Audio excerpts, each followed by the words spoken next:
Welcome to Hood Champion Boxing and Sports. In boxing, you find a way to win or you find a way to lose. Was Draymond Green, what has he done wrong? That's the question. Because I'm listening to people, and I'm a boxing guy. But I will talk about sports, but I'm a boxing guy. But this thing about Draymond Green, I don't even keep up with the NBA. But I know who he is. And you know how I know who he is? Because he keeps showing up in all these little clips of doing something crazy.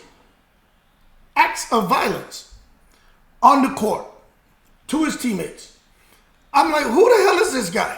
Calling him modern day Dennis Rodman. I'm like, Dennis Rodman wasn't this crazy. And don't get me wrong, I can sit here and talk intelligently about the era where Rodman played in, Michael Jordan played in, Isaiah Thomas played in. I'm 48. I was a kid then, but I remember because we used to sit down and watch all the games. I know about all them crazy asses. Alonzo Mournings and all those guys. I know about the Kevin McHale's. I know about all that. I remember all that. Used to sit back there and watch it, man.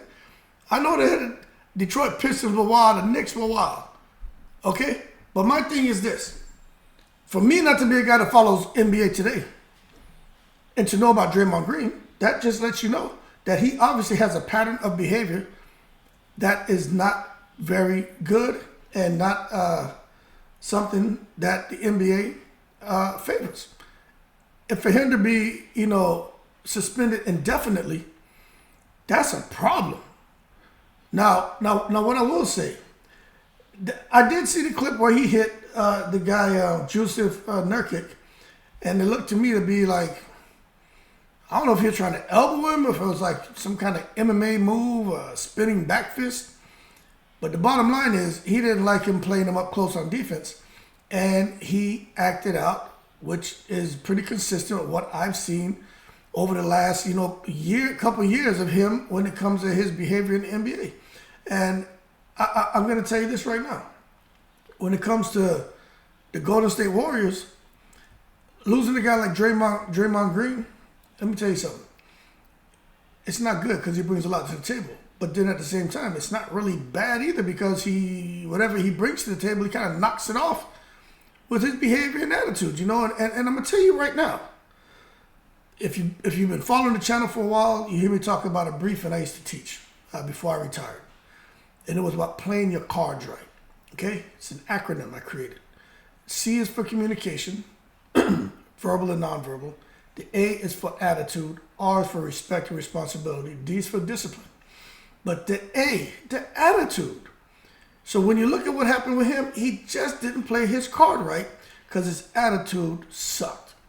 Okay? Being responsible, he wasn't doing that. Being respectful, he wasn't doing that. Having the discipline to do something you don't want to do like you love it, he didn't have that.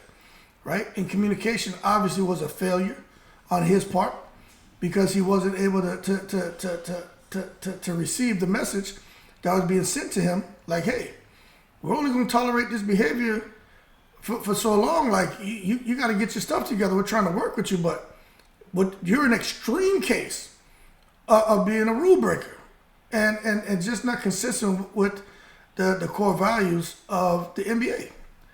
So now you're taking a look at what's going on with him and how stories are coming out about how, hey, look, he didn't really want to hurt his team, and they had just sat down with him and talked to him about that, and how Steph Curry had talked to him. But the problem is, he hit somebody again. And now he's sitting here in a position to where he's again seen as defiant, and the NBA just doesn't want to deal with it, because for Green to think that he's being done wrong, I personally think he's delusional. And I'm going to be honest with you, because if he knew how to control himself, he wouldn't be in this position. And if you ask him, he'll tell you, there's nothing wrong with me. I wouldn't get to the position that I'm in the NBA, if I had self-control issues. To that, I got to say, hold your horses, and let's not take it to the stupid. I'm going to say this. Green will tell you you don't become what he's become in the NBA if you can't control your emotions. I'm going to tell you, yes, you can. You can go on to become what he's becoming more without being able to control your emotions. When you get on that basketball court, sometimes, man, you just have to react. And that means in a certain instance, you're not really controlling your emotions because you're just reacting.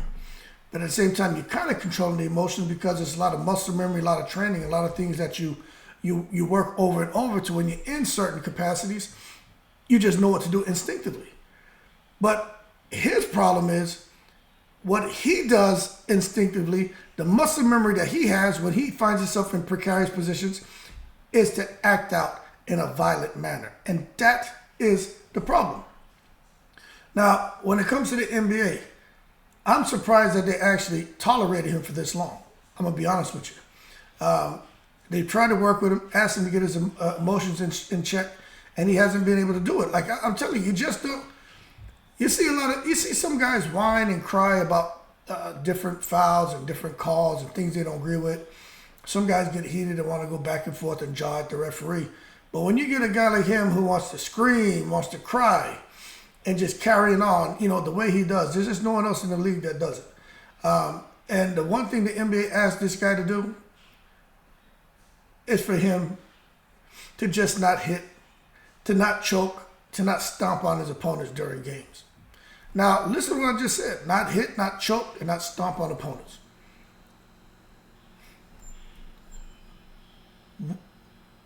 What do you make of that?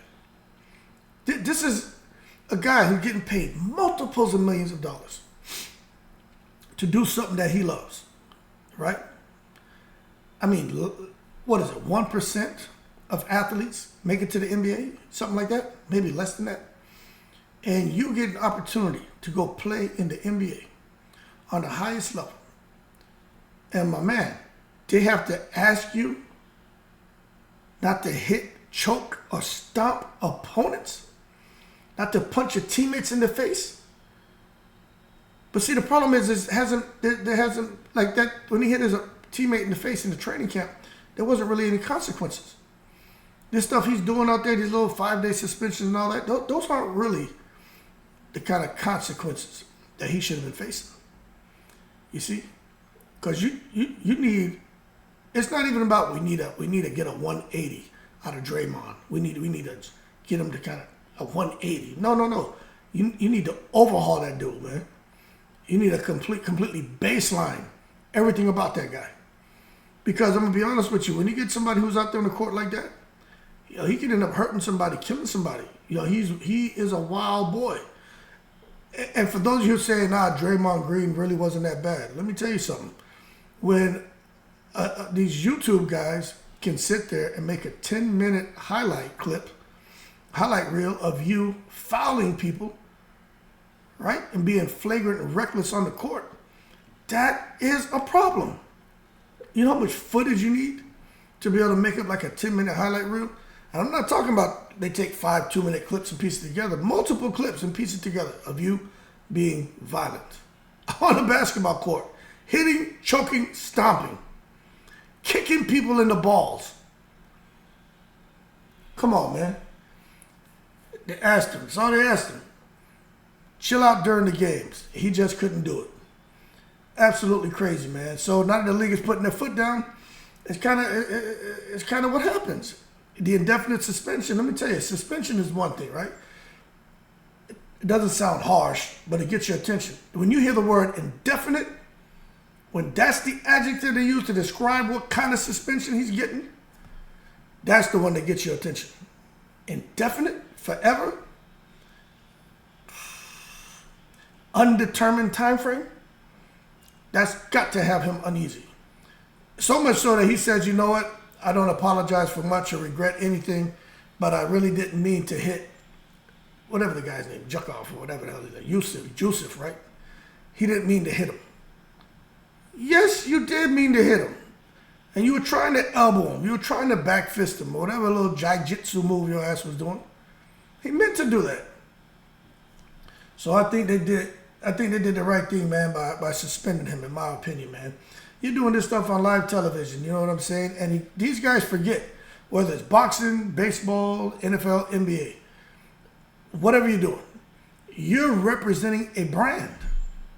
And the brand isn't going to let you take their brand down, okay? There's certain things, they can work with, but when you create a pattern now of just totally being reckless and dangerous, and you're jeopardizing the safety of other people, they can't let that continue. right? It's just like if he had guys who were endorsing him. If he had endorsement deals, I wouldn't be surprised if some of them, hey, this ship has sailed, because they don't want to be attached to that. Y'all think I'm joking? Look at Puff Daddy, P. Diddy, Brother Love, whatever the hell he calls himself. All this crap going on with him. This man, the whole thing with Revolt. He had something else that they just left him, man. Some online something he was doing. But everybody who was, all these retailers and these different businesses and investors who are attached to him, they got out of there. They're like, nah, you got to step down, and then we're leaving. We don't want to do no business with you. It's amazing how that works, right? So with Draymond Green, it's kind of like what happened with him in the NBA. But he's going to have to figure it out, because at the end of the day, he's a key player on his team, and he's going to have to figure it out going forward. And I'm going to tell you, man, I've seen stuff like this. I have. There was a guy. They kind of allowed his attitude and his behavior. This is back when I was working, right? Before I retired. Worked with a guy from New Orleans. And every time this guy would go out, he'd always have a gun with him, right? And he'd want to go, we'd be in parties, be in a club, and he just would come out the party, come out the club, and then he would just pick a fight, start a fight for no reason. I mean, when I say no reason, no reason. Just hit a random person. And a lot of times he knew he had people with him. So he figured if the real deal started, he had some people to kind of help him out. But at the same time, everywhere he went, he would start a problem. Punch somebody randomly. A guy could be with his girlfriend, his wife. You come out the club or you come out a party, you come out somewhere, face all scowled up, man, and looking crazy. And someone glances because they see you coming. You have this presence about you that's negative, and then you look and see someone looking at you, and all of a sudden, this individual would go over there and just start a fight. And then there were times he would go and get his gun and shoot in the air. Never shot anyone, but it was shooting in his air. Or get his gun and act like he's running back in the direction of whoever it was he was having the altercation that he initiated, right? And act like he's going to go shoot him. And then, of course, people would, oh, no, don't go do it, don't go do this. Then it would get back to work, right? Hey, this guy's doing these things. And the people he worked with was more or less just trying to kind of sweep it underneath the carpet. Now, we all knew what was going on. Even this guy's leadership knew what was going on. But they kind of, like Draymond Green, just kind of, sweep it underneath the carpet. And it got to the point, even with me, where I was like, man, I can't mess with this guy because I was built a little differently. I don't go looking for problems, but, back then, especially when I was younger, I wasn't. If I'm out with you and something happens, I'm not gonna leave you hanging, right? That's just what's been drilled into me from a young guy and how I grew up. You know what I'm saying? But it got to the point where we'd be out with, and this guy, where I was like, what this guy's doing is wrong. Like, he's just out here looking for problems. And it's like, no, I can't. That's corny to me. If you're out here by yourself and you're Al Capone going all the way, that's one thing. But you really act a fool when you have a lot of people with you and you're out here just, terrorizing people because you got a bunch of people here with you, and then you want to run to your car and get a gun to shoot in the air and have the whole parking lot going crazy. But anyway, what ended up happening to this cornball is he ended up getting jumped and stomped out and beat down pretty badly. And when they finally came back to work, because the word got out that, hey, he got jumped and cops were called, so they brought the incident from off base, on base to where we were. And anyway, it got back to our leadership, the commander and first sergeant. And they just said that was good for him. That was their way. They said that was the punishment, basically, him being served punishment.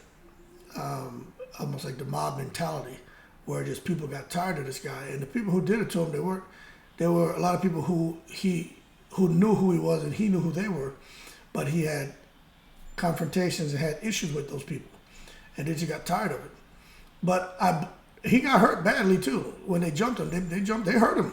They hurt him bad, real bad. But the problem is they just let that linger on without nipping in the bud. What should have happened is they should have kicked that guy out of the military.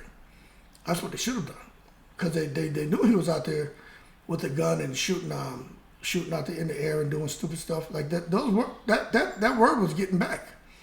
The problem is they come and talk to people. A lot of us, we just wouldn't say anything. You know what I'm saying? It's like, I don't know.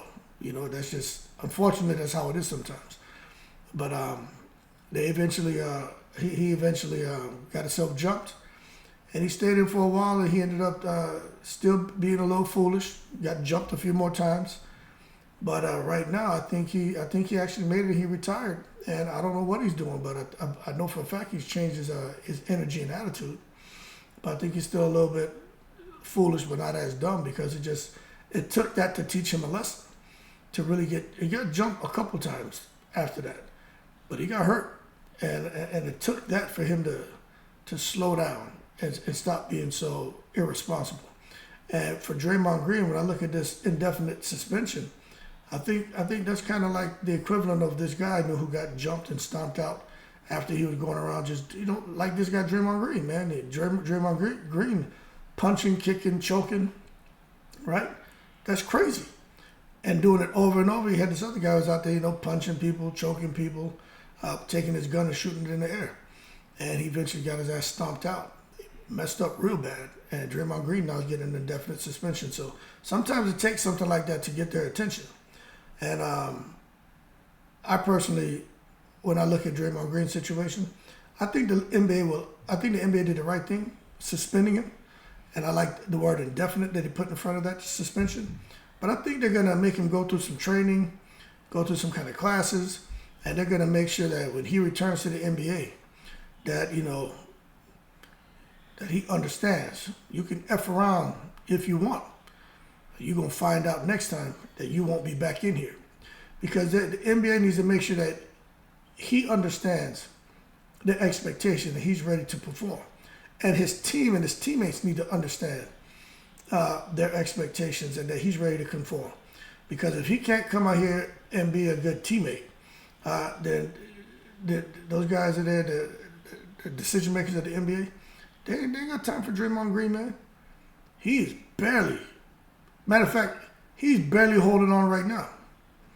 And I'm telling you, right now he may be sitting there and just like, whatever, I'll be back. This is just something, part of the process. Let a year go by where he doesn't come back to the NBA.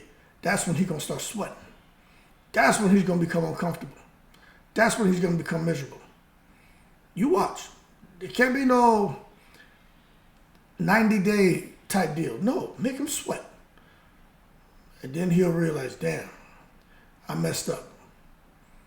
But they got to make him sweat. That being said, y'all keep cool, man. Bottom line is there's constant. You can do what you want. I always believe that. That's something that I preach for years. I'm telling you this. The book says this. The law says this. Your mom and dad say this. But you're here. You're my responsibility here in this organization, right? But I'm telling you, you can do whatever you want. You don't have to listen to me. You don't have to listen to these rules, these regulations. You don't have to listen to the police. You don't listen to mom and dad. You can do whatever you want. But there are consequences for your actions. And when it comes to Draymond Green, he can do anything he wants to do. He's been doing that. And there's been consequences for his action. But now, we're going to show you who's Al Capone, who's going all the way. And it's a choice he made. He got to live with it. That being said, y'all keep cool. Shout out to the veterans, all 7 continents. They should talk more about what's happening with them. Because every athlete needs to look and see this. Did y'all see that shit a couple months ago? The hockey player, man, it was hockey and one of them guys hit the guy with the stick or something and slit his throat. And the guy, I don't know if it's true or not, the guy died or something, but that's what I'm talking about with attitude and coming out there and intentionally hitting somebody with your hockey stick, whether it was you meant to kill him or not, but you intentionally meant to hit him. And as soon as you got hit, you just saw the blood just start gushing out, man. So I think that incident definitely needs to be showed across all platforms on training day about how to conduct yourself in the sport and safety and respect for others and et cetera, et cetera. And even Draymond Green is another good example they can use. And just show that little funny little 10-minute clip of him flagrantly fouling people, and let people see that and say these were the consequences and how much money was lost. They'll change up that attitude with the quickness. Y'all keep cool. Shout out to the veterans all 7 continents. In the breeze.